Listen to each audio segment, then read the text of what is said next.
We all know that challenges are not for losers. Challenges are not for those who want to level off their performance. Challenges are for climbers, for achievers, for those whose onward and upward journey suggests endless progress. Challenges are for winners. From the football field at Cornell University to the boardroom of the American Red Cross, Jerome Holland was a powerful, disciplined man of great courage, wisdom, and achievement. With no one seeking him for corporate America and professional sports still segregated, he began teaching and coaching at Lincoln University, an historically black institution in southeastern Pennsylvania. After the war, he returned to the field of education as director of the Division of Political and Social Science at Tennessee A&I University, another historically black college or university, or HBCU as they are called. By 1950, Holland had completed his PhD in sociology and moved on to conduct social research for the Pew Memorial Foundation. As a scholar, he wrote numerous articles on black employment and development. Then, in 1953, he was urged to take over the presidency of Delaware State University, an HBCU on the verge of collapse. Delaware's governor, ready to close its doors. He looks at it and studies it and concludes that the governor should not close down this school. He should expand it. The governor does. And in a few years, this little institution with 100 students has thousands of students, black and white. I was eager to start a capital campaign for the United Negro College Fund in addition to the annual drive. And I went to him to talk to him about this. This proved to be invaluable. We eventually launched the capital campaign, and he was instrumental in opening doors so that we could raise funds across the country in the capital campaign. At Hampton Institute, Holland met other challenges, building on his managerial and fundraising skills. By the late 1960s, Jerome Holland had established himself as a preeminent educator. His counsel was sought by other prominent Americans, including Margaret Mead, the famous anthropologist. In 1969, his well-received book, Black Opportunity, was published, exposing Holland's great wisdom to an even wider audience. In 1970, after Holland's highly successful decade at Hampton, President Nixon appointed him to be U.S. ambassador to Sweden. It was a controversial post that had been vacant for a year, due largely to ill will between the countries over U.S. policies in Vietnam. Holland accepted the challenge, fully knowing that his race would be a potential lightning rod.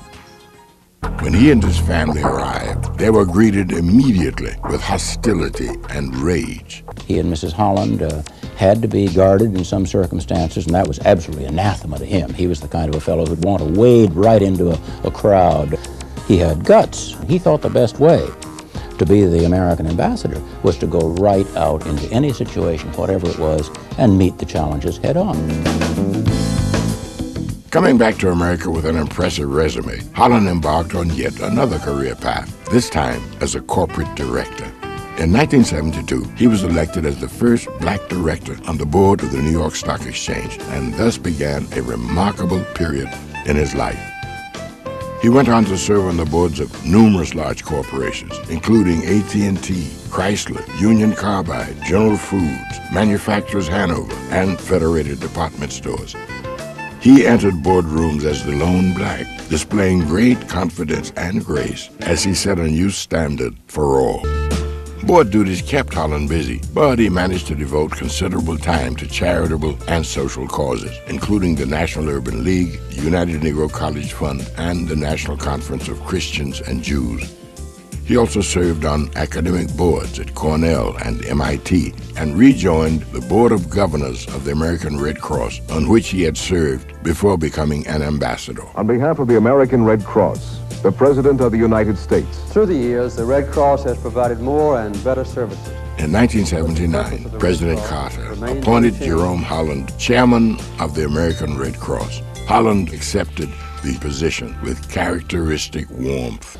As chairman, Holland flourished. He became deeply involved in issues facing the organization. He was a prominent and popular spokesperson, and because of his experiences as a diplomat, he was especially concerned about international issues. Helping others is a Detroit tradition.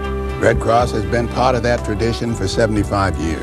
This state-of-the-art facility was named in Holland's honor after his passing in 1985. During his lifetime, Jerome Holland received over 20 honorary degrees and numerous awards. But the pinnacle came when our country acknowledged his achievements. President Reagan posthumously awarded Holland the nation's highest civilian honor, the Presidential Medal of Freedom.